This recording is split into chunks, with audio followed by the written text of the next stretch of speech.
All right, I'd like to call the meeting of the Budget Review Committee to order. It's Tuesday, May 7th, 2019 at 7 p.m. and we're in the Aldermanic Chamber. Would the clerk please call the roll? Alderman at Large Laurie Wilshire. Here. Alderman at Large Michael O'Brien is present. Alderman at Large Ben Clemens. Here. Alderman Jan Schmidt. Here. Alderman at Large David Tenza. Present. Alderwoman at Large Shoshana Kelly. Not present. And Chairman Richard A. Dowd. Present. Also in attendance is Alderwoman Mary Ann Melissa Goja. Jetty. Oh, yes, and Alderman Linda Gathright. And? Huh? And? Oh, Mr. Jetty is, Alderman Jetty's here, thank you. I can't write and look up at the same time. I'll write on the desk. Okay. The first order of business is public comment. Is anybody who would like to comment on the budget? No. Communications? There is none. Unfinished business? There is none. New business? None. Tabled in committee, the R18102. We have not heard anything back, so that will stay tabled. Alderman O'Brien. Mr. Chairman, I'd like to make a motion to take from the table R19123, which is the budget relative to the adoption of fiscal year 2020 proposed budget for the City of Nashua General Enterprise and Special Revenue Funds. There will be a public hearing scheduled for May 16, 2019 at 7 p.m. at the Nashua High School North Auditorium. Okay, so the motion on the floor is to take the budget from the table so that it can be discussed for the Community Development Division this evening. All in favor signify by saying aye. Aye. Opposed, motion carries. So this evening, we'll be addressing the Community Development Division. And Director Marchand, if you'd like to bring up whoever you want, the troops,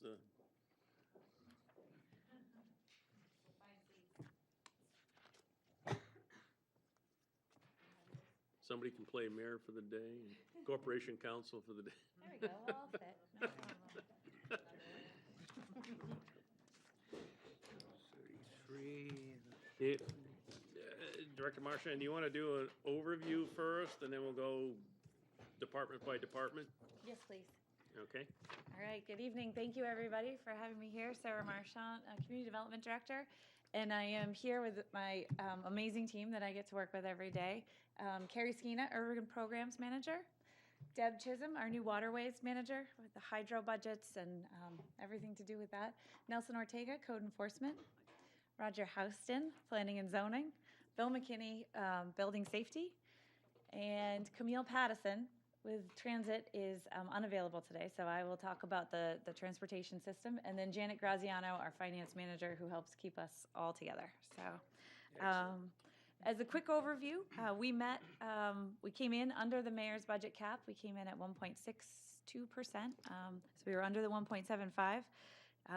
We have very little changes in this budget. Almost every line item is exactly the same.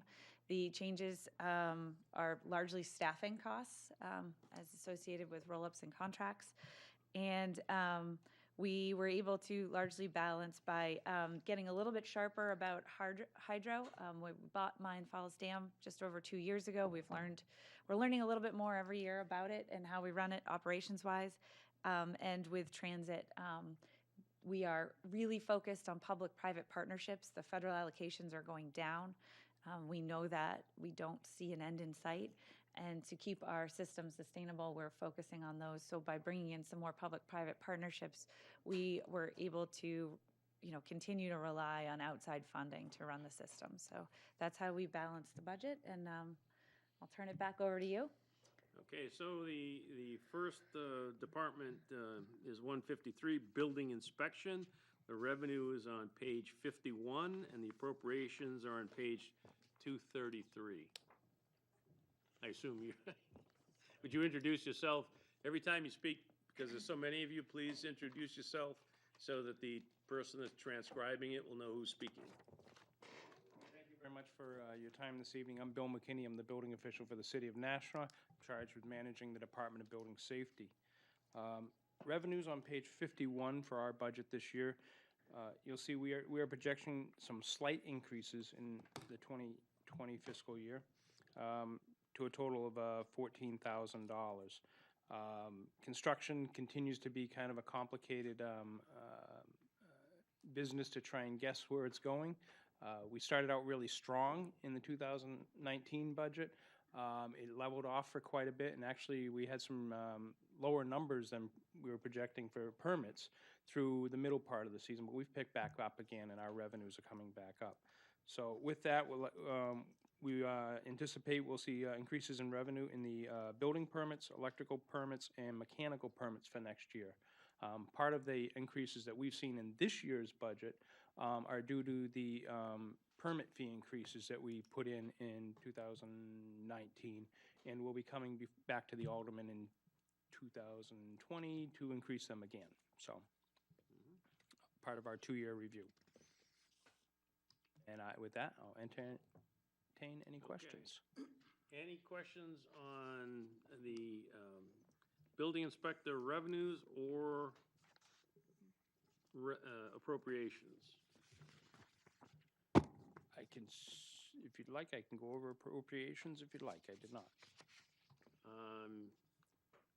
Is there anything that stands out, that large increase or large decrease? Our most significant increases are due to contractual agreements with our staff, which is a majority union. Yeah, that's true probably across the board, so. Yep. But no questions from the board? Okay.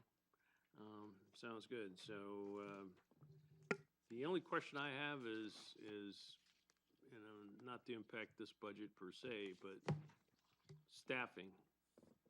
Do you have enough people based on the size of the city? This is just for the information of the committee, who, especially people that are new and the public. Do you have the staffing that you feel you should have for the size of the city of Nashua? Yes, I believe our staffing is quite adequate for the city of Nashua. We provide very good service to the citizens and the business owners. Okay, sounds good.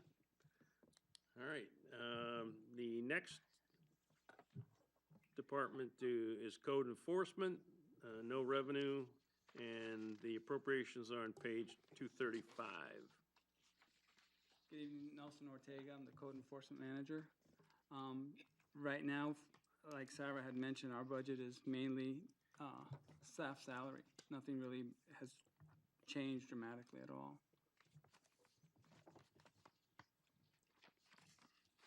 Okay. That's it? That's it. Any questions on, yes, Alderman Clemmons? Thank you. Good evening. How are you? Good. How many code enforcement officers are there currently? Excluding myself, 3 code officers. We just hired a brand new gentleman, and he's half paid through the lead grant, and then the other half is paid through the city. So we have 3 field code officers and then myself. Okay. Is that an adequate amount? I'll take that one if you want. You can be honest. Doesn't mean we're gonna add anybody, but you can be honest. Code enforcement can always use help. If things keep going the way they're going with the complaints that are coming in and the amount of cases that each code officer carries, then if we went by that, I have to say we can always use more code officers. But at the moment, what we have is working, and hopefully once the new code officer is fully trained, then that'll alleviate what we got going on at the moment.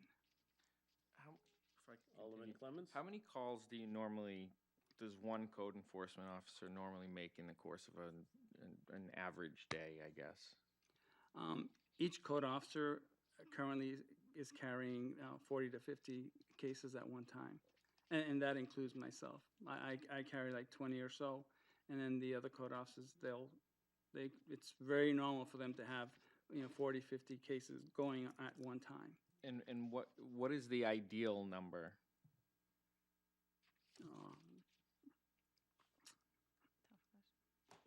I think it's hard. So some of those Yeah. cases are quick and some of them are hours and Yeah. hours of consumption. So it's very hard to generalize them over time. We've been looking at a lot of data because we're converting to our new software system. We're hoping to be able to have better tracking. And so we've been looking at our reporting, what we get and how we do that quite a bit. Yeah. We are a complaint-based system. And we've talked many times around this oval in the past couple of years about being more proactive. We do not have the staffing capacity to do that at all at this time. Even our ordinance is very clear. The housing code says we are a complaint-based system first. And so if there was any move or discussion about being more proactive system, we would need significant staffing to support that change.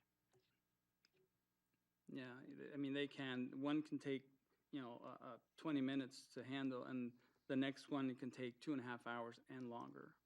The larger the property, the more time we spend. Right. And then repeat visit, and then So- repeat Yeah, visit. and then continue with the reinspection and the follow-ups. So we have cases that just carry over and carry over. Because our function is to get compliance and work with the individuals. So, and we look at everything that's going on with them, are they financially having hardships? Is something gonna take a little longer for them to fix? So we have to look at everything. So by the way, in every department, when you first get introduced, would you, I know we know what it is, but for the general public who's watching on TV, explain what your department does and is responsible for? Oh, sure. Our department, code enforcement, like Sarah said, we're complaint-driven. We deal, well, throughout my years here, which is gonna be 22 years, we are code officers, we're mediators, we're counselors, whatever it takes to work with that person complaining and to work with the owner of the property, because we help both. We basically handle all landlord-tenant complaints. So if tenants can call us and file complaints against their landlord or something that they may perceive that's a violation for them. The same goes for landlords. Landlords can call us and let us know if they're having problems with tenants, then we'll work with them. We also investigate all cases of zoning, planning. We work with other city entities, solid waste, DPW, the street department, as long as they take the first step in addressing the issue. Anything that goes beyond that they can't handle or not getting compliance, then we'll handle for them as the enforcement enforcement entity for them. And that involves, and that's a lot of work. But mainly a good 75 to 80% is all housing code complaints. Alderman Wiltshire? Thank you. We started about the same time, you and I. Did? Anyhow, I just want to say that every time I have an issue or need help from your department, they're right there, spot on, deal with the issue. But I know, over time, there have been issues that are difficult. Do you take any of these cases to court? As the last resort, if it calls for it, yes. Yeah, okay. Because I know one particular property that I've talked to you about on probably 2 occasions. I think they're probably one of the more difficult cases. I don't know. Anyway, you do a great job with the resources you have. Keep it up. We really appreciate everything you do. Thank you. Thank you. Alderman Tenza? Thank you. With all the complaints that you get, is there a screening process to maybe weed out some of the complaints that aren't really code enforcement complaints? Or are you required to investigate each complaint as they come in? When they come, every code officer, throughout time, we know when we pick up that phone, once we hear what the complaint is, we start asking them questions. To kind of feel where is this really coming from? Is it a frivolous complaint? Is it a genuine complaint? Or does it belong somewhere else? Because many times we'll end up with that call where they say, well, I was sent, they sent me here, from there. So what we do is when we run into that, if it's not our complaint, we try and narrow it down or actually find out who they actually are supposed to call. But most than likely, they end up with us.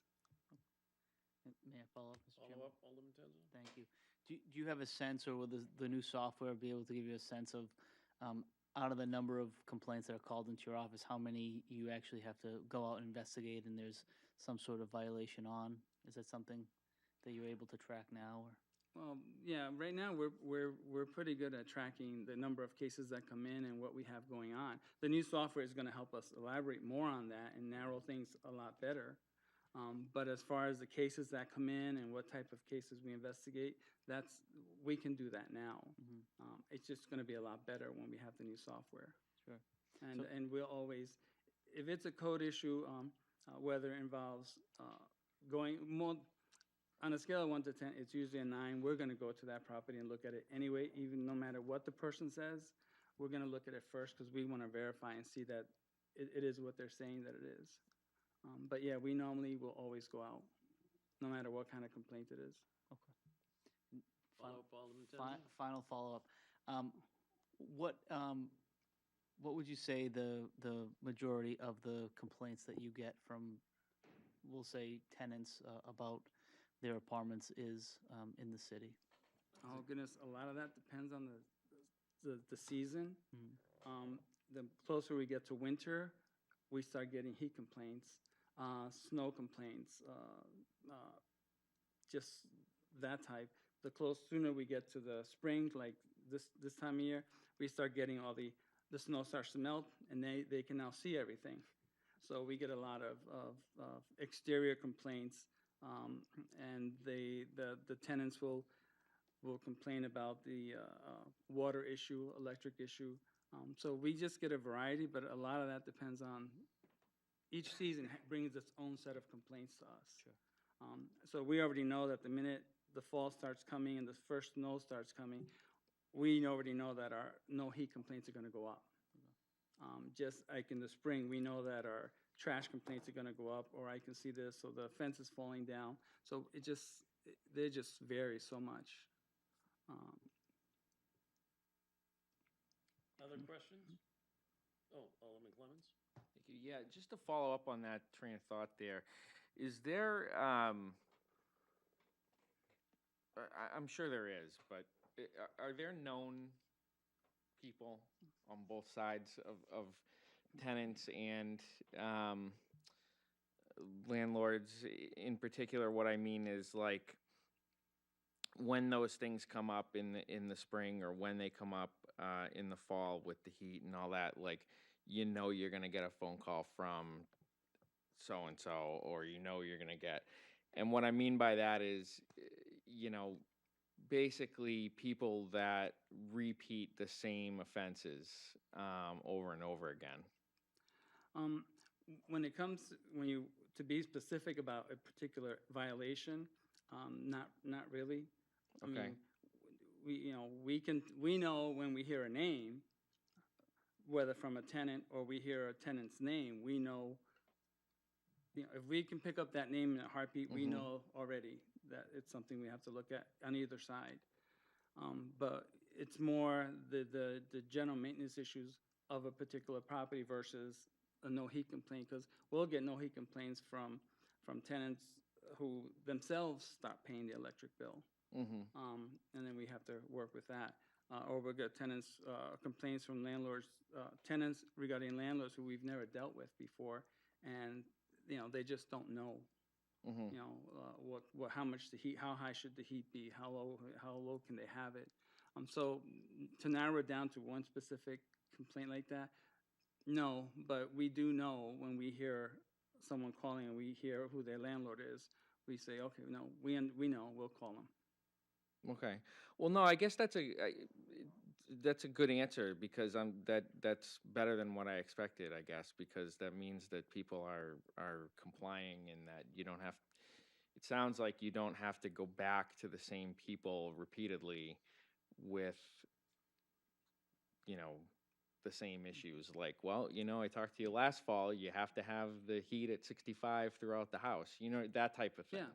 No, I mean, I knew what you were saying Yeah. from the get-go, but we don't. We know who all the players are, almost on both ends, because we have our regulars.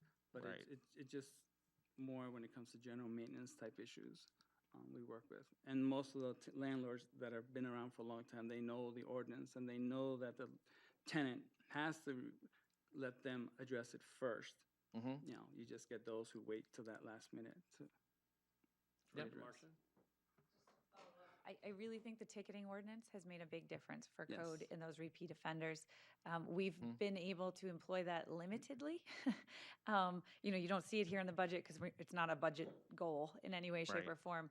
But that has made a huge difference in reducing our time and effort on the repeat offenders and court.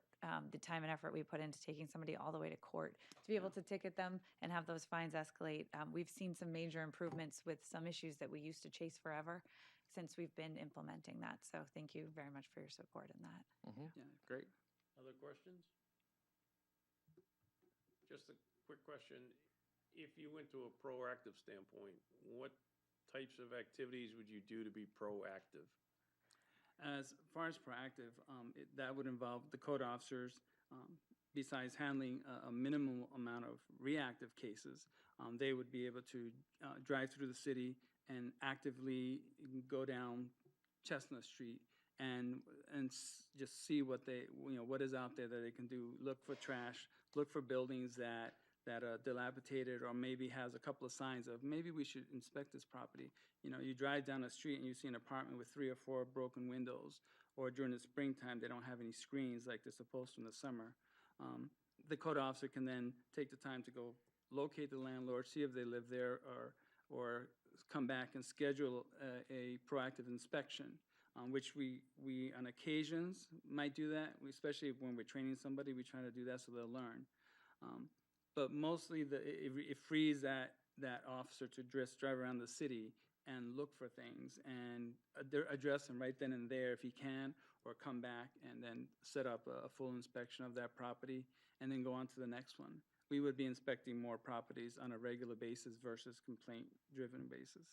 So when you do that inspections, are you looking at things like smoke detectors and COT detectors? When you're in the apartment, yes. It's part of the code. So if you were proactive, you'd be going through these places looking for that specifically. That and anything else, because we'll go in and we look for everything, but yes, smoke detectors, broken windows, peeling paint, anything that's in that apartment that we do. Right now, if you call us and say, I don't have a smoke detector, we'll go in there, but we also will let the tenant know that we're not just, once we're in there, we just don't look for that smoke detector, we look at everything else. Sure, that's good. Any other questions for code enforcement? Thank you very much. Thank you. Well, The next department is hydroelectric operations.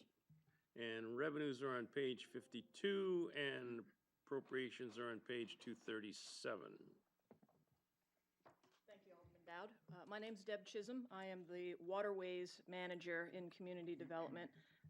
One of my responsibilities is management of the hydroelectric facilities, both Jackson Mills and the Mine Falls facility.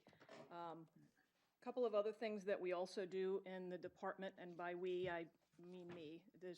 I'm a staff of one, which on some days is actually fine.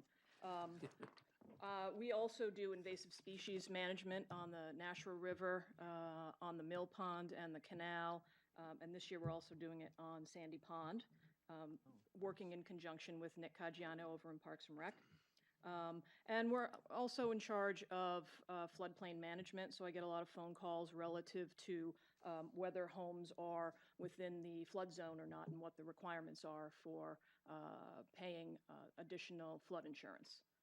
So that's pretty much in a nutshell what goes on. From a revenue standpoint, with all of the rain lately, this is where people should be happy that it's raining because that has a tendency to increase our revenues. So we're pretty happy about that. Our budget for next year is about the same as what it was last year. There are so many different things that go into how the budget is created. But I will tell you that our 2019 budget of $1,212,000, we've exceeded that at this point. We're at about almost $1.5 million in revenue for both of those hydro facilities. So kind of excited about that. And we're looking at the same number for our 2020 proposed budget of about a little over $1.2 million. As Sarah said, we're kind of new to the budgeting process here because the dams, the hydro facilities are somewhat new to us. So our budget is pretty much the same as what it was last year. We have a very slight increase for our dam operations and maintenance, and that's something that we sub out to Essex Hydro, and they have some costs that are always increasing as far as salaries and stuff are concerned. So we're pretty much the same as what we were last year as far as expenses are concerned. Just a couple quick questions. Yes, sir. The first kind of humorous. If your revenue's raised, does that stay within your department, or at least your division? No? The excess revenue goes into the general fund? Mhm. Yeah, that's what I was afraid of. Me too. So the other question is, how would the impact of net metering factor into your revenues? It would factor substantially into our revenues. What we're looking at right now at Mine Falls is for a megawatt hour, we get paid about $52. And we do not net meter over there because we're a 3 megawatt facility. At Jackson Mills, we are a smaller facility of 1 megawatt, and we get paid $99.85 per megawatt. So the ability to net meter at Mine Falls might actually almost double what we get per megawatt hour. Wow. So it would be very helpful for us. If we only knew some state reps. Oh, Alden O'Brien, you got a question? As a state rep, I am proud to say I have voted to change to net metering, but can't get the brethren up there to budge. But I do have a question. And sitting on several different committees, and I forget which one, finance, budget, but you came before us because we lost a propeller that was on one of the turbines. And I understand when you take over something from Algonquin or something like that, new, you buy as is and everything else. But I'm really attuned. I haven't seen a big increase in 54,290 dam operation and maintenance services, not a big, large increase. So my question is, to keep the propellers where they should be impelling, how's the preventive maintenance program to keep the dam in operation? Good question. I'm going to defer a little bit of this discussion to Sarah because of my newness as far as this role is concerned. We have been spending some money. We had an issue over at Jackson Mills with the turbine over there. We're actually currently in the process of trying to be proactive about getting that turbine replaced completely. So we're working on that as far as. Follow up then? Follow up? So we're down a turbine over there? We are currently not down a turbine. We are currently up and running a full bore at Jackson Mills. Okay. We were down for about 3 months in the summer. And that, of course, that basically had a somewhat of an impact on our revenue. But we are in the process of trying to find the proper way to replace that turbine. So, yeah, I was just gonna ask that question, because we had a repair done, but if we ever had to replace that turbine, they don't make them anymore. So. That's correct. I assume from what you just said, we're evaluating what type of a turbine we would need to replace that and whether they're available or not? Correct. There's always something available. Someone will make whatever you need. But we're Well, trying that's true. to. Exactly. Right. It all depends on how much you want to pay. Right. So it's a substantial cost, but if you recall, we got Jackson Mills for free. We didn't pay for that facility. So I always liken it to getting an old beat up car. You get it for free. Well, there are certainly repairs that are going to have to be made, and so we are trying to be proactive about getting that turbine replaced before it actually completely shuts down. We were able to repair it and get it back up online. So just for the people that are watching tonight that aren't familiar with the names, can you tell the general public where the two dams are? Jackson Mills is here and. Jackson Mills is adjacent to and underneath the Margarita's restaurant. So That if you're ought to sitting pin it out on down. the deck and you see the dam there, you Right. can actually see the fishway, which is hopefully in a few weeks going to be full of fish heading upstream. The Mine Falls Dam is over near Stellos Stadium. There's a boat launch over there and the old gatehouse. There's a dam there, and the hydro facility is right next to it. Okay, and that facility needed some upgrade maintenance. Has that been accomplished, or is that in the planning stages, or? That has not been accomplished, although it is in process. There are 2 turbines that operate at Mine Falls, and one of them is currently down. Matter of fact, one of them is currently out of the facility and shipped off, which was quite a sight. Okay. I see a question over here. Questions? Alderman Tenzo. Thank you, Mr. Chairman. If I may just ask one non-budget related question while we have everyone here. As long as it's within their department. It is, yes.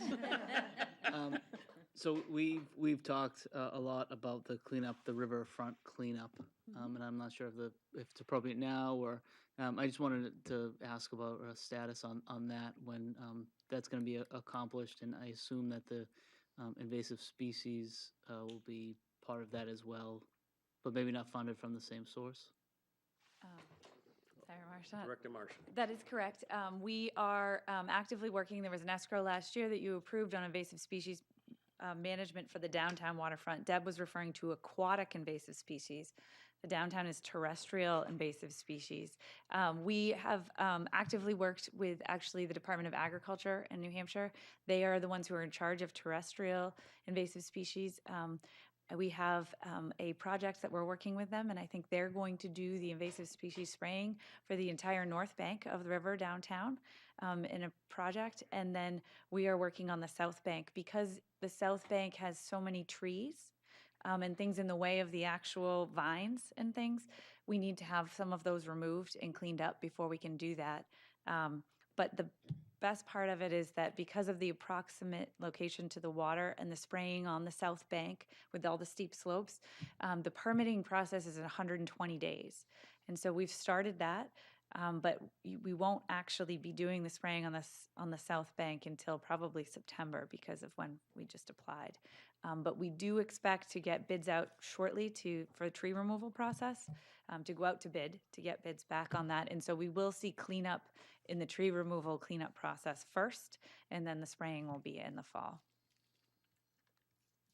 Thank you. Yeah. Any other questions? Okay, thank you very much. Hopefully we get that net metering to increase your revenues. Oh, just a note on that.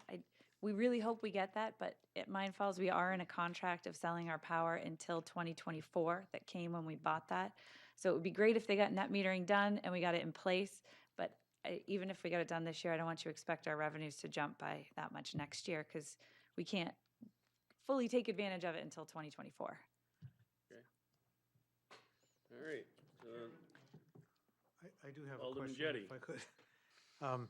So the tree removal along the banks of the river, does that affect the integrity of the riverbank and Great question. And how is that managed? It would not be any stump removal. It would not be all the trees along the riverbank. It will be particular to the ones, we will be working with Parks and Recreation, and particular to the ones that are dead, dying, diseased, or being taken over by invasive species. Because we have 13 different kinds of invasive species, the downtown riverfront. A lot of them will literally live off the tree. They don't need to live off the land. And so going through that with the permitting contractor, we were able to identify a lot of these. And so it will be a selective. You're not going to see the whole thing taken down. And it will be a process probably over a couple years of trying to really manage that. But at no point would stumps be removed. Clock Tower is a great example. They invested last fall in some cleanup along their stone wall edge. And if you go look at it, it looks really, really nice. They took down branches, you leave trees, and they are trying to maintain the integrity of everything back there while cleaning it up. And so that's a better example of what we could expect. Follow up, Alderman Jettie? Yes, and when will that start? I'm hoping that we will get bids out, a request for bids before the end of the month, and probably the work won't get started until July. At the earliest. Okay, thank you. All set. Alderman O'Brien? Yeah, to get back on the tree thing, one got to consider, my previous life on the fire department was involved in the day when we had the tree underneath the Main Street Bridge.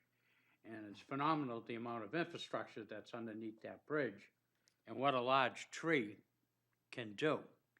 It could knock out the water supply to the whole south quadrant, everything south of the Main Street Bridge.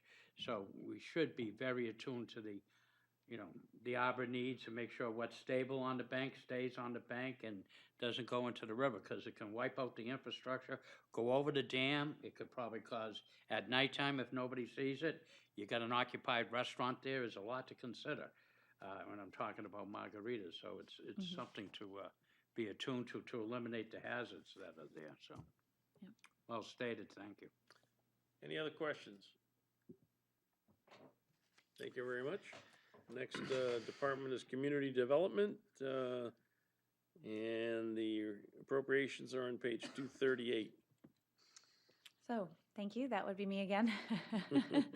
So, community development, we focus on some of the larger planning, zoning ordinance, land use ordinance changes. A lot of the larger projects. We do a lot of grant writing and a lot of project management. Currently, we're managing several $1 million in grants that are underway in the city, hoping that the TAP grant for the canal bridge should hopefully, we will have the paving done before the end of the month, and then we can open in June. Finally closing that project out. We have a bunch of projects in the works that we're really excited to bring forward. The East Hollis Street Rail Trail consultant selection is underway. The Transit Center rehabilitation consultant selection is underway. The electric hybrid buses with hybrid drivetrains from BAE are on order. It's amazing how long it takes to get a bus here, but we're hoping to have them on the road by September, October. So we've been working on a lot of great projects, and are pretty excited to see quite a bit of information and quite a bit of public comment and discussion around the city over the next couple months. The library courtyard project, there's a lot of good things going on, and so we're happy to be part of that. My budget has changed almost none, except for staffing changes. We brought on a long-range transportation planner about a year ago, and we didn't increase the training budget, and so that went up slightly to accommodate that. That's the only change in the budget. So, under that budget, does that include the master plan? It is currently included in the capital improvements budget, which I am very, very happy to be able to say. Okay, so it's in the capital improvements, 200K, 200K. and the staffing to make that happen? Would be included in that. The original ask was for $400,000 over 2 years, so this would be the first of the 2-year ask, and that would include working with Roger's team and certainly some of my team and a bunch of the other divisions and an outside consultant to bring on to do our master plan almost 20 years later. And have you met with the fire department yet? Next Tuesday. Okay, won't go any further than that. Are there any questions? Yes, Alderman Tenzo. Thank you. So it doesn't look like within your office there are any grant writers. That would be me. So you Yes. you handle all those. Yes. Okay. And the new grant writer position that the city is thinking about, is that someone who will be able to help assist your department as well? I would, I hope so. Certainly, we're always happy to work with any of the departments. We're working with other departments on their grant writing right now as well. So one of the things about community development is we get to work with everybody, and so we help everybody write their grants. Great. Other questions? Alderman O'Brien. Follow up. Did I hear you correctly that you assist other departments, Other divisions, yes. other divisions, but not so much other departments or anything else? I always am willing to, and certainly talk to them about it. And we house a lot of the data, and so data is what gets you grants. If we didn't master plans, the riverfront plan, the East Hollis Street plan, the downtown master plan, those are the plans that I rely on to be able to write grants and show that the community wants this, it's accepted it, and it pulls all the data together. So as a clearinghouse for a lot of the data, it's easier. I know the reports and the data, and we're able to help and write these reports for other groups. Follow up, Alderman O'Brien. Not to touch national politics, but what I hear rumblings from Washington that grants are falling off in a way. So therefore, it's critical for a municipality such as us to get those type of grantings. So are you adequately staffed for the amount of workload that to have with that? Because if we don't get these grants coming in, that means if we want these projects, it's got to come out of the taxpayer's pocket. So to me, it's equal to have one heck of a grant program, probably the best grant program we can have. I think that the grants that are available, we apply for them in large part.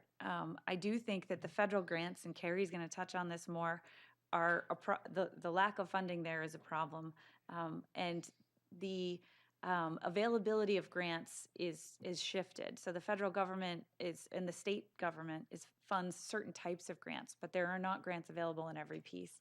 I think one of the biggest pieces for the city is to be able to provide those matching funds. Most grants are 80-20, 85-15, some of them are 50-50. For example, the Greeley Park boat ramp was 50-50. You know, we're making that project happen for $200,000 instead of $400. But, you know, we had to be able to put up those matching funds. And so while it's great to go for grant money, we have to be realistic about the matching funds available to go for some of these. There's quite a few that we're in the process of working on at all times. And so making sure that we can find matching funds is just as important as being able to project manage those then forward once we are awarded them. Other questions? So since we don't actually cover a separate evening for the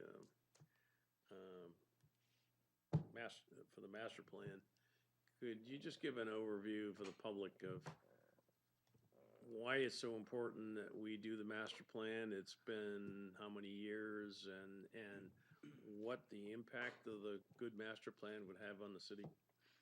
Sure. So the last master plan was adopted in 2002, and it's 2019. Takes a little while to put it together, and the city did an amazing job with their last master plan, and then from that master plan rewrote all the land use ordinances to make sure that the path that the community decided that the city wanted to move forward with related to land use could then be implemented through the land use ordinances. And so it's a really important two-step process, and that's part of the 2 years of funding request. I think Nashua has, how many of you remember what DW Highway or 101A looked like 20 years ago?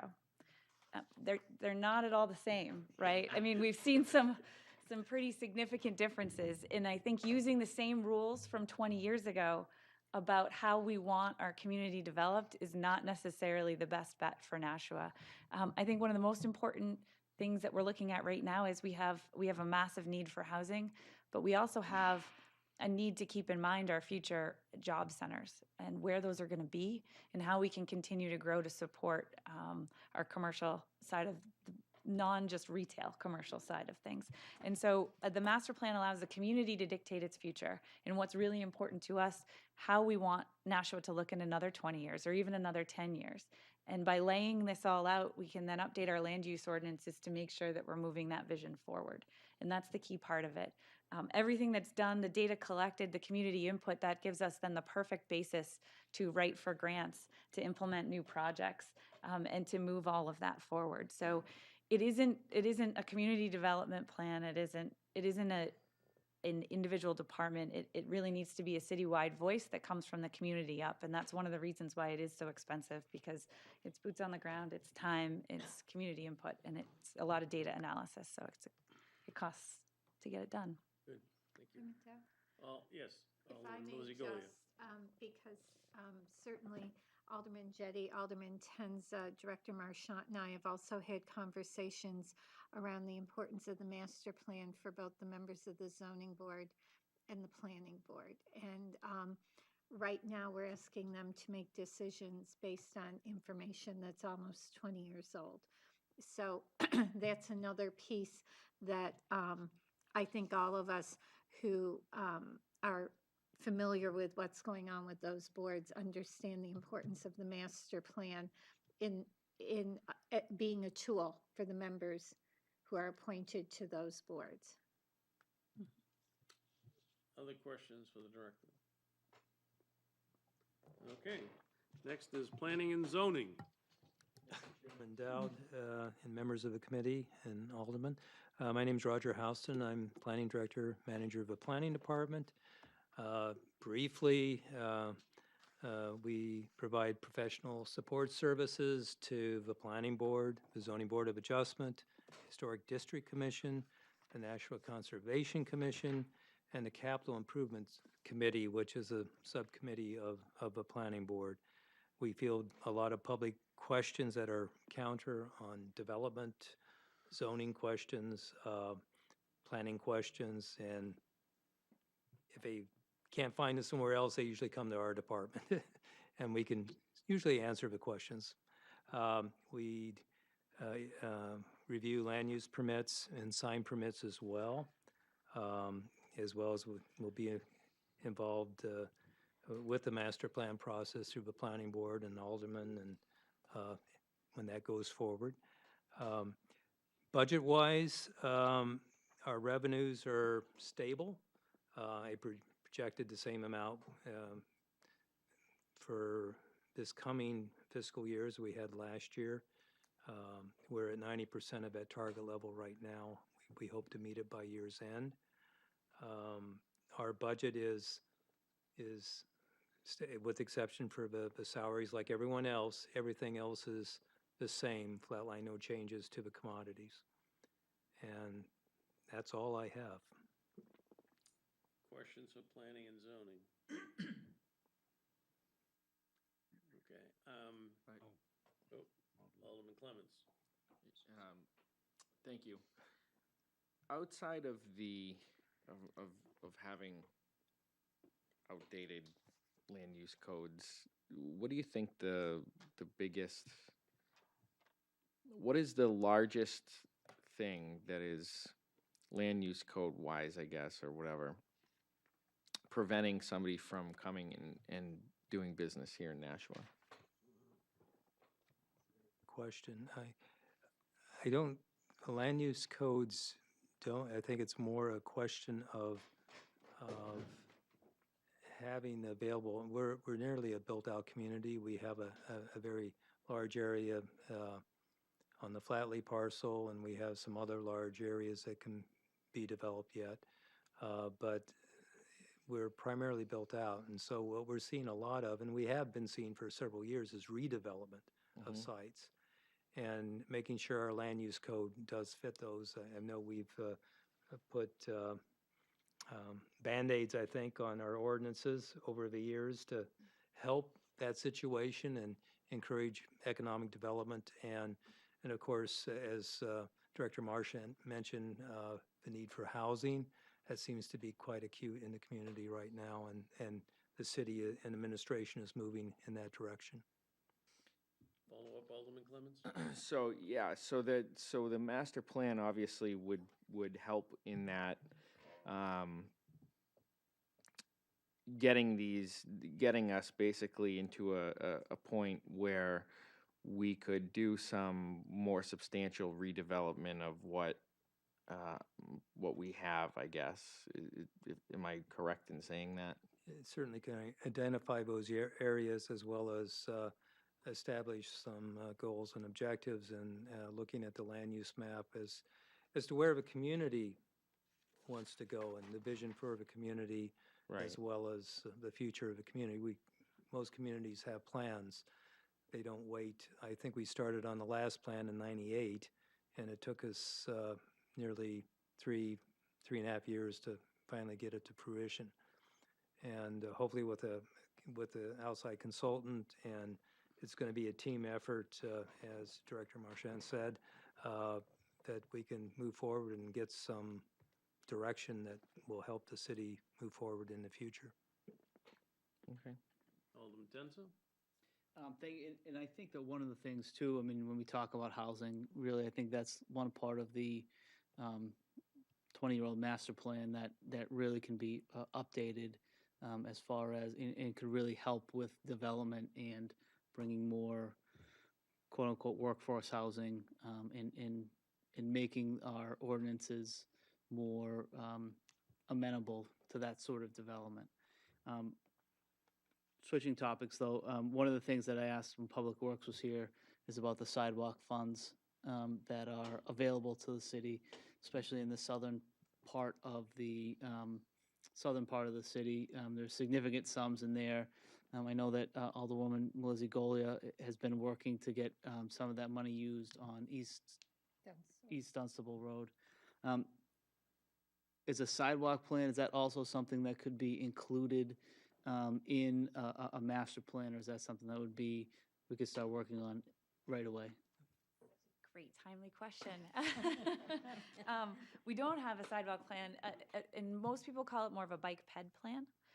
And we have had so many questions about that recently. So it is something we're talking about internally.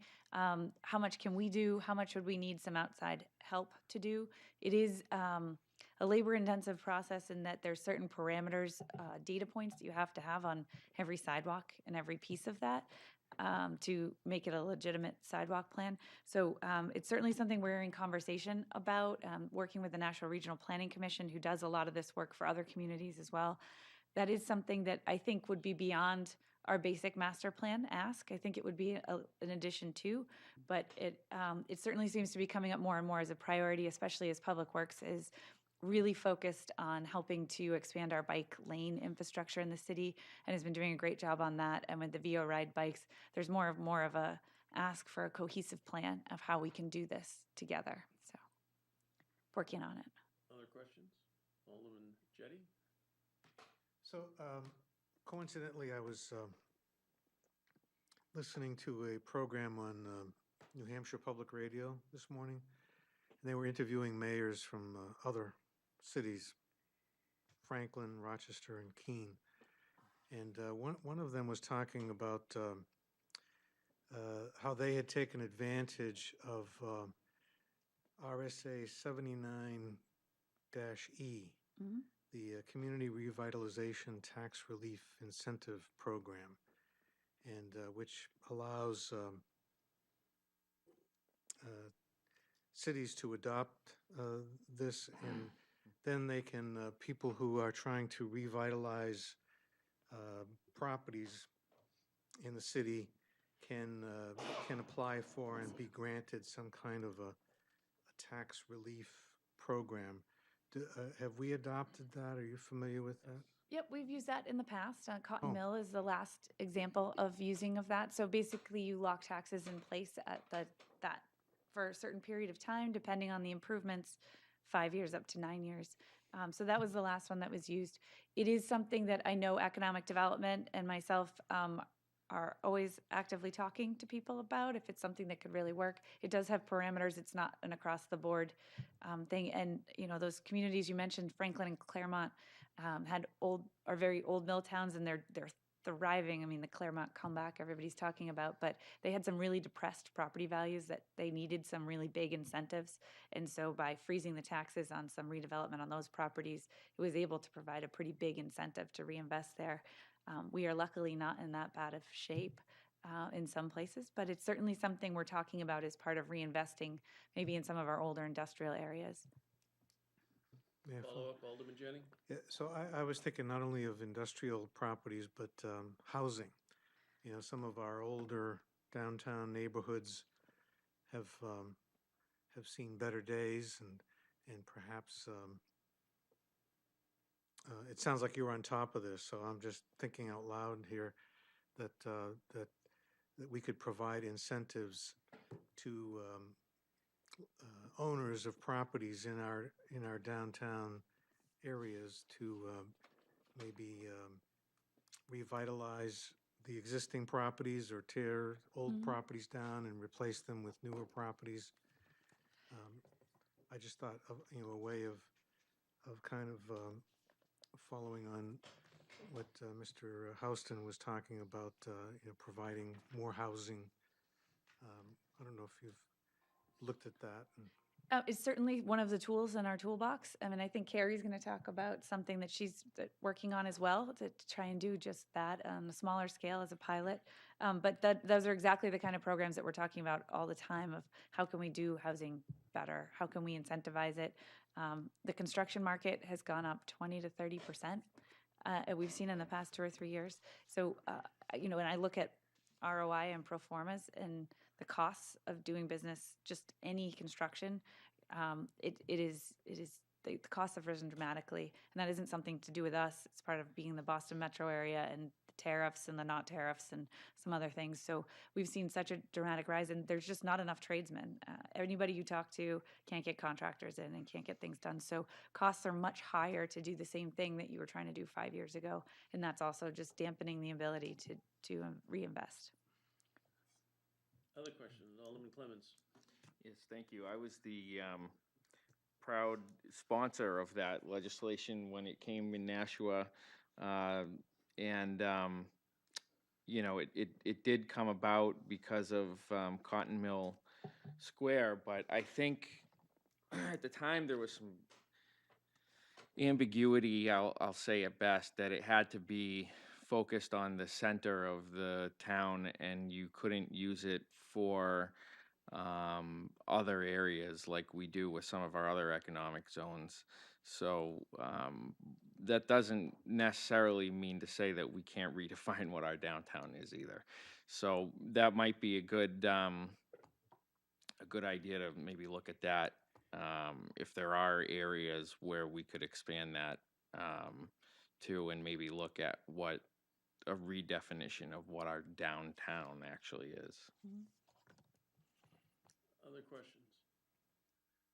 One of the things that we've been discussing with the police department and BPW in particular, and having some familiarity with planning and zoning,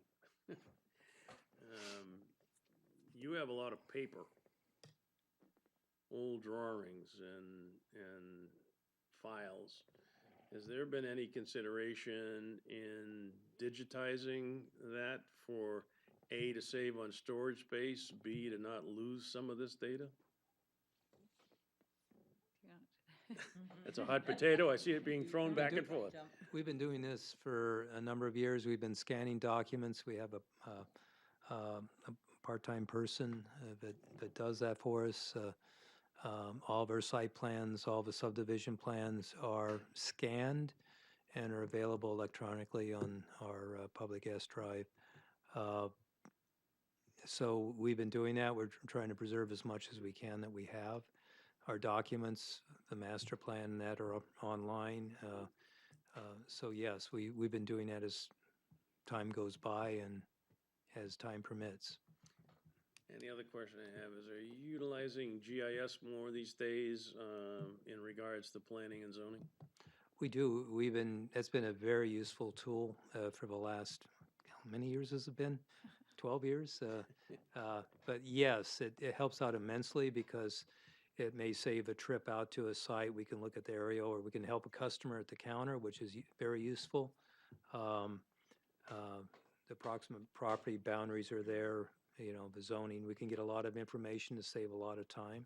So yes, that has been very helpful in our permitting process. So the last thing I have is, just last night, we approved in the planning department group, it hasn't come to the full board yet, an attorney for the zoning board as an alternate. And I told him to reach out to you and to Director Marchand to learn about the 5 points of law in both the special exception and a variance, so that he can hit the ground running. Mm-hmm. And we also explained to him that with the new master plan and some updating, some of these laws may change. At least some of the zoning may change. I know we've been piecemealing some of the fixes as we go along, but I'm sure with the master plan, we'll be taking a more comprehensive look across the board on the inadequacies of the zoning, particularly, as you well know, Amherst Street and Northeastern Boulevard. You know, the things that have been piecemealed to death, and then it's like a hodgepodge of, it needs to be fixed, you know, once and for all. So we did that with one piece on an overlay, but there's more to be done. So, any other questions for planning and zoning? No? Next is urban programs. evening. Carrie Skina, Manager of the Urban Programs Department. It's tough to always be at the end of the alphabet. Gets late. So our department handles the federal grants that primarily come from the U.S. Department of Housing and Urban Development. We have the Community Development Block Grant Program that we refer to as CDBG, the Home Investment Partnership Program, which is all about affordable housing. And those are entitlement grants that the city receives based on a formula each year.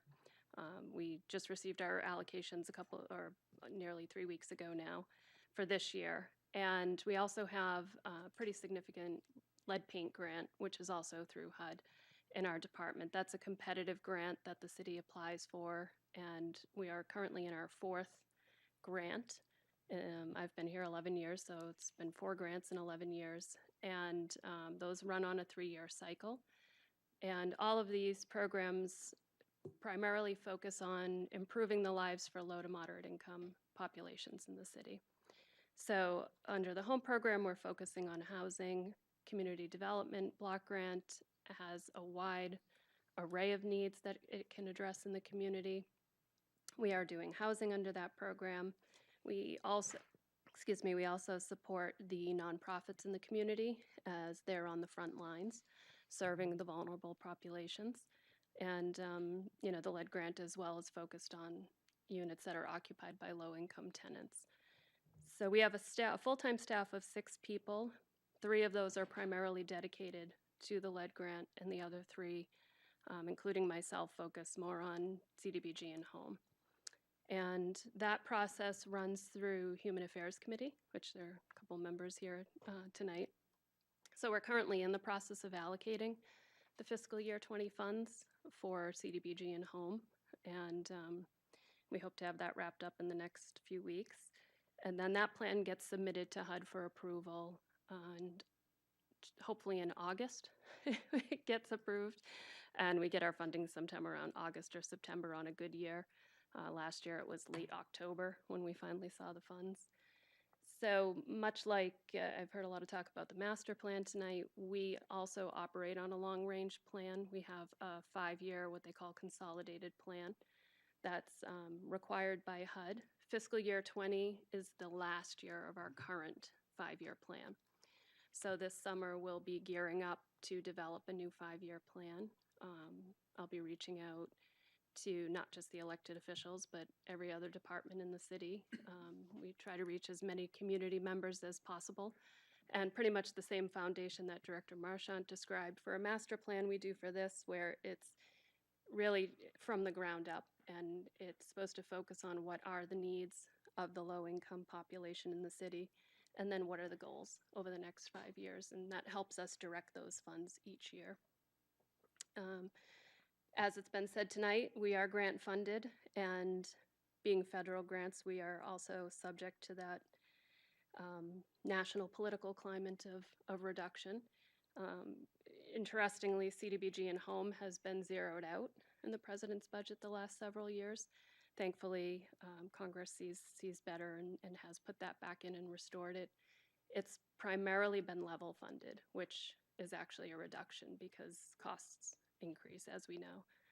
If building costs are up 20%, that affects our program as well, because we're doing a lot of bricks and mortar projects. So we this year was interesting. We had some estimates that we started with when we started developing the plan, and when we got the allocations, CDBG, although it was nationally level funded, Nashua saw a 1.7 reduction, so that's not the end of the world. But the home program actually had a 10.6% reduction.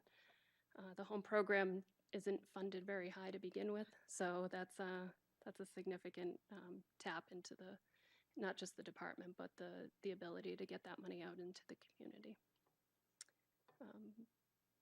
That's the overview in a simplified nutshell. I'm happy to expound. In the appropriations, there are no appropriations because you're all under grants, but where does that fall in the budget book?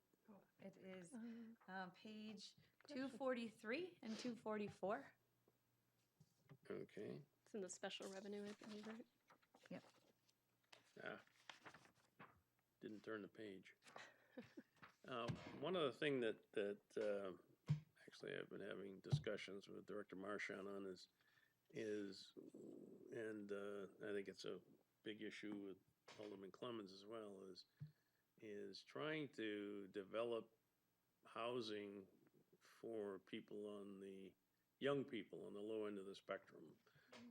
We have done a lot over the years with 55 and over and 62 and over housing at reduced sizes and increased densities. But we were looking at, and I don't know where it's at, writing something that would allow developers to build, I don't want to call it affordable housing because it's a different connotation, but housing that young people can afford that's smaller, but you know, you don't have to be at the end of your life cycle to move in there. Politely said. So has anything further gone on in that, or are we still working on that, or? As I say, we are actively working on that. We've looked at a lot of different things, and there's a couple programs that we are hoping to be rolling out in the not too distant future. So when we look at the demographics, our largest cohort is going to be first-time homebuyers. And everybody we talk to about it who's building housing that they're interested in, say smaller housing, smaller yards, that's exactly what the baby boomers are selling their houses for cash for and able to outcompete. It's the same product. Everybody wants the same product, 2 bedrooms. You know, I mean, maybe that there's a baby boomers who would rather have a first floor master than the young people, which is, you know, is smart either way. But that's exactly something that actually Carrie and I are going to be embarking on a project to look a little bit further into. There are no easy answers, but I do think that there's certain ways that we can start incentivizing some redevelopment and some housing of this type, specifically to try to attract young people, or not just to attract older people, because we certainly do a good job of incentivizing housings for older persons and not for everybody else in the community. Right. Any questions? Alderman Clemmons. Yeah, if we could, so you mentioned that there was a reduction in CDBG funds in the home grant for Nashua. What was the reason for that? Sure. Carrie Skeena again from the transcriber. The CDBG, actually, the reduction was caused, as I mentioned, it's a formula that HUD uses to calculate how much each community is going to receive. And the data that goes into that formula is based on, they call it ACS, American Community Survey. It's formerly the census information. And that is 5-year blocks of information, so it has more room to move than the old 10-year census used to. It's more current data. That's one piece of it. So it's based on age of housing stock, percentage of low-income population in your community, lag in growth, I believe, is one of the factors. And then one of the other pieces that happened this year were nationally some new communities became entitlement communities. So you have to meet a certain threshold to qualify in the entitlement category. So by those communities joining in, it reduced the pot overall. So CDBG stayed level funded, but everybody got a little bit less than what they would have. Follow up, Alderman Clemmons? So so it sounds like a mixed bag there. It sounds like maybe we might have improved, I guess, if you will, as a community in that regard, where people's incomes maybe have gone up and things have gotten a little bit better. But on the other hand, it sounds like maybe not, because we just added more poverty from other places, I guess. Yeah, I haven't had a chance to review the new ACS data that they based the formula on, because it was just released. But I suspect it has more to do with the newer communities joining into the pot, and that we kind of stayed stable. And that to me is sad, And what that shows is that we, as a country, need to do a better job with things. But as Tip O'Neill said, all politics is local, so we do our best with what we have, and you do a wonderful job, so. Thank you. Other questions for urban programs? Thank you. You're welcome. Okay, next is Department 186 Transportation. The appropriations are on page 245. Me again. Camille Pattison is the amazing manager of the Transportation Department. She's also a grant writer, so we team up on a lot of the grants that we've received that have helped keep transportation going. She's also some of the creative genius behind a lot of the new public-private partnerships. So I just wanted, she's not here. She's on her 20th anniversary vacation, so that's a good place to be. Awesome. But the budget did not change significantly. Again, just staffing, really. Some of the biggest change is that we had to go out for the operator of the system is a 5-year contract. I was before Finance Committee not that long ago with a very large contract. And so we went back out to bid for our operator, and based on increased costs for cost of living, increase in driver wages, which is incredibly important so we can actually compete for drivers, and basic increases in health insurance, our overall contract for operations went up. And so that is included in this new budget, and that's some of the reason why we've had an increase. The public-private partnerships went up, so we do have some new revenue that is helping to offset that overall. This overall 3.3 million, only 425,000-ish is from the city. So we don't ask a lot of the city to run the bus system. And so I can answer any questions you have. Some of the big grants that are just getting started, the CMAQ grant that is allowing us to run to Walmart in Amherst a couple more days a week. We are seeing some good ridership on that. We're running a small van right now to save money, and that is picking up, and there are some regular riders already all the time, which is excellent. We have the electric buses coming in. That was a huge grant that we were able to nationally compete for. And then the other huge grant we competed for was the transit center rehab. And I'm just bringing that up because it's going to be a big project that's going to disturb everybody who wants to park and walking in and out of City Hall. And then next year at this time, hopefully we'll be getting closer to construction. So that building has not been updated in a really long time, and we have some really good money to improve the roof line and the sidewalks, take the whoops out of the pavement. You can get stuck in those as you're walking through. And so those are some of the biggest projects that we're working on right now. And I believe that the sign up for the Hampton Beach buses will be opening very shortly. So those fill up fast. And if you're interested, make sure you sign up. So unlike all the disturbance with all the digging in the street, it'll be more so? It'll be much more so, in a very small area. Okay. One question I have is, having some familiarity with electronic buses, I know one of the things that they sell with the buses is their continued maintenance. Are we getting the maintenance contract along with those buses? No, we have, the mechanics are in-house for us. We've recently trained all our mechanics on CNG. So they're up to date with some of that. We certainly have warranties on all the different parts. We require longer-term warranties in all of our bus purchases, but we will do the majority of the work in-house, and we'll train our mechanics to do so. The reason I ask is the electronic portions of that bus are kind of complex. And they come with pretty good warranties, but yes, that will have to be subbed out. Questions? Alderman Clemmons.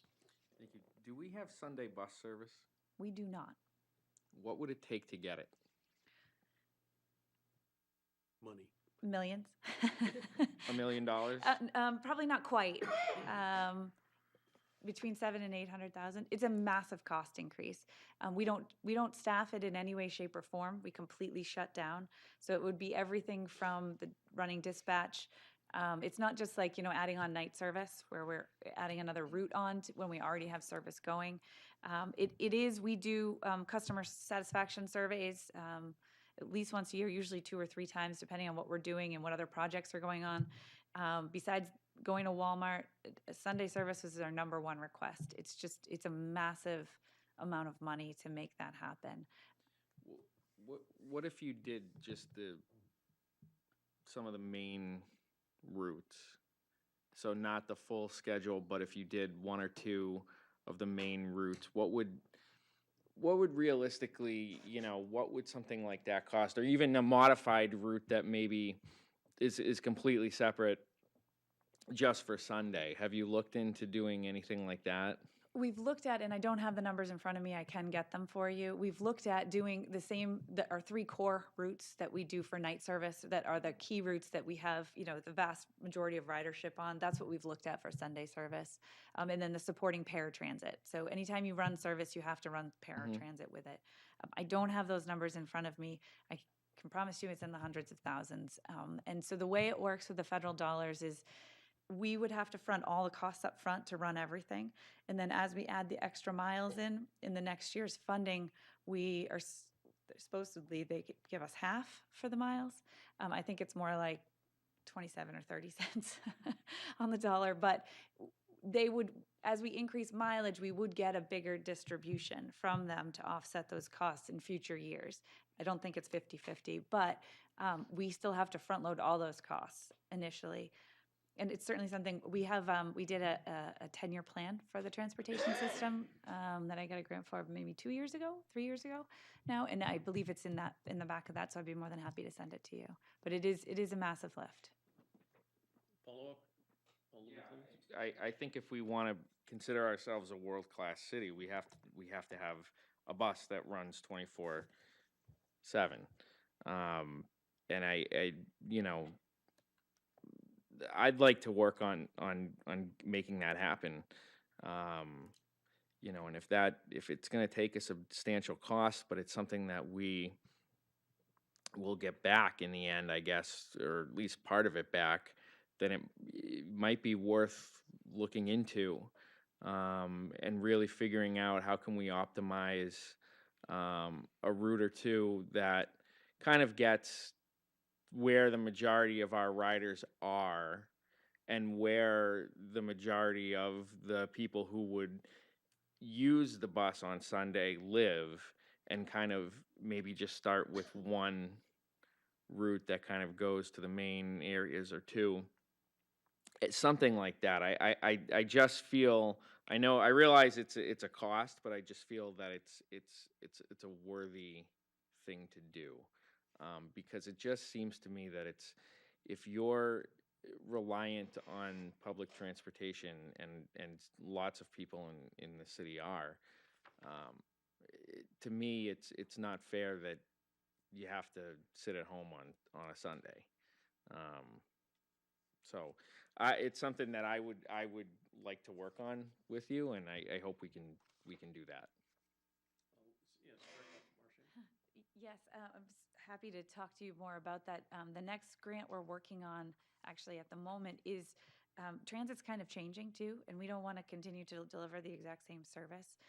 And so the next grant we're working on is to focus on young professionals and our aging population, the non-yet transit-dependent riders, and how we can look at some of our, not the core routes, but how we can better serve more cost efficiently. And people are getting used to Uber and Lyft, things like that. So how can we make our system more efficient? And part of that is software we don't have. Right now, you can't see when the bus is coming if you're standing at a bus stop. So an overall grant to kind of improve our ability to provide on-time service, to make sure that the customer experience is better, and also ways to modernize our system so that we can be more agile and more adaptable. And so maybe as part of all of that, we can certainly look at something to be 7 days a week as well. Happy to work with you on that. Great. Other questions for the Community Development Division? Alderman Jettie. Yeah, how is that new bus route, the downtown bus route, working out? It's doing okay. It is something that we continuously are trying to promote a little bit more. We find that after a year, you get stronger adoption. We've seen an increase in ridership as it's being used, and so it hits the post office. Nothing else hits the post office. It's very, very close to the library as well, which none of the other routes do. And so we're seeing people getting on and getting off at other stops right in the downtown core area, which is really nice. But it isn't something that's a rock star yet. Other May I follow-up, follow? Alderman Jettie? So one of the purposes of that route, I believe, was to service BAE to provide parking down at, off of Crown Street, Correct. and that the employees could then take the bus and, Yep, and that is Okay. working, and they're Is it? renewing their partnership with us on that route. good. Alderman Lizzie Golia. Yes, Director Marchant, I know in the past we've done some special things in the summer for students. Will we be doing that again? Yes. And what are we doing this year? It's a student pass, and so for a student can get one pass for the entire summer. I believe student passes are on sale as of this week, and so you can, it's one cost, I don't want to quote it and have it be wrong, it is readily available on our website. We don't sell a ton of them, but for the ones we do sell, they're an awesome way for a student to get around the city for the summer, and you pay once up front, and it's the whole summer. It's between $20 and $40. I just don't want to give you the wrong number. Can they purchase them at the high schools, or do they purchase them through you or You can somewhere purchase else? them here at the transit center. You can purchase them through the transit office. And we do have an app on your phone where you can purchase tickets now. And I can't, of course, remember which app that is. Token Transit. So we do have, for the first time, the ability to purchase tickets via phone and not have to come to the hours that we're open here. Okay, thank you. Other questions? Seeing none, thank you very much, Director Marchand. Yes. And thanks to all the rest of you for coming out this evening and sharing with us. Have a good evening. Thank you.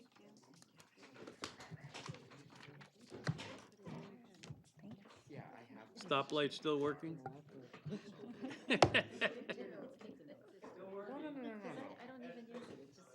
Yeah, yeah, yeah. Well, Very good. go. Okay, Alderman O'Brien, Mr. Chairman, I'd like to make a motion to table R 19-123. motion on the floor is to table R 19-123, the budget. All in favor signify by saying aye. Aye. Opposed, motion carries.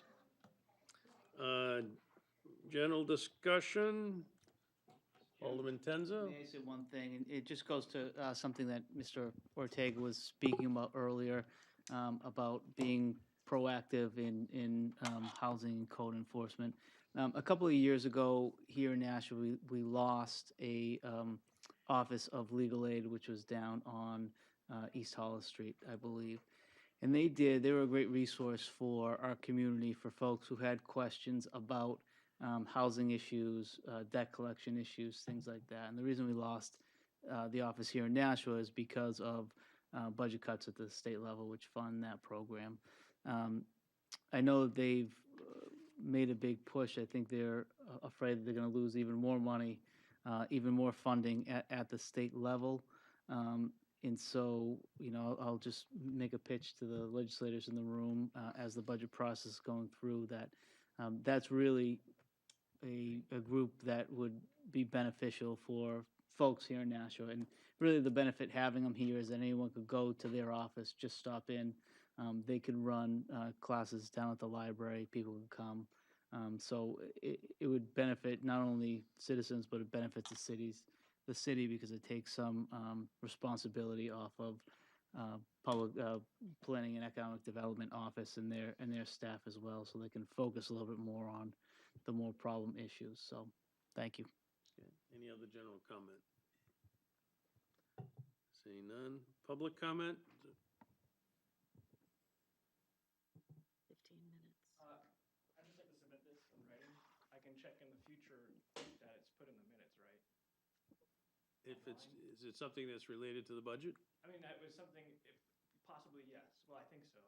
It's also related to information I shared with the city council last meeting 2 weeks ago.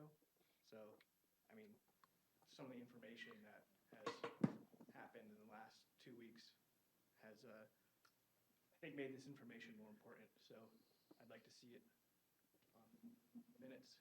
Is this something that needs to go to the mayor, or is it something that's related to this is a budget meeting? Yeah, so, I'm basically trying to get a tax abatement, so I think I can help with the budget. So, I have this information. We can take a look at it, probably to get it to the right person. Okay, as long as it's on the minutes, because then we'll do it. Thank you. All right. Remarks by Alderman? Seeing none, we don't need a non-public. Alderman O'Brien? Yes, for the record, I would like to, Mr. Chairman, just to take exception that I did receive a document from Mr. Steve Elliott, and that will be turned over to the proper jurisdiction as governing that. Okay, and then, Mr. Chairman, may I be recognized for another motion? Alderman O'Brien. A motion to adjourn. The motion is to adjourn. All in favor signify by saying aye. Aye. Opposed? We're adjourned at 8:26 PM.